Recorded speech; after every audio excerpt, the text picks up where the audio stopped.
شروع اللہ کے نام سے جو سب پر مہربان بہت مہربان ہے۔ تمام تعریفیں اللہ کی ہیں جس نے اپنے بندے پر کتاب نازل کی اور اس میں کسی قسم کی کوئی خامی نہیں رکھی۔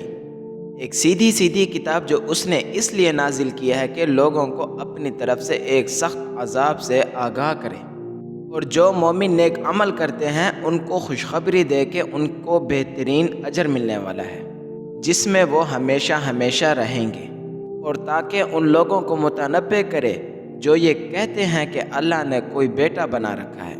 اس بات کا کوئی علمی ثبوت نہ خود ان کے پاس ہے نہ ان کے باپ داداؤں کے پاس تھا۔ بڑی سنگین بات ہے جو ان کے منہ سے نکل رہی ہے۔ جو کچھ وہ کہہ رہے ہیں وہ جھوٹ کے سوا کچھ نہیں۔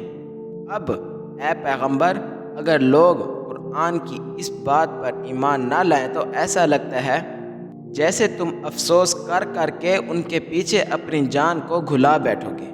یقین جانو کہ روئے زمین پر جتنی چیزیں ہیں ہم نے انہیں زمین کی سجاوٹ کا ذریعہ اس لیے بنایا ہے تاکہ لوگوں کو آزمائیں کہ ان میں کون زیادہ اچھا عمل کرتا ہے، اور یہ بھی یقین رکھو کہ روئے زمین پر جو کچھ ہے ایک دن ہم اسے ایک سپاٹ میدان بنا دیں گے۔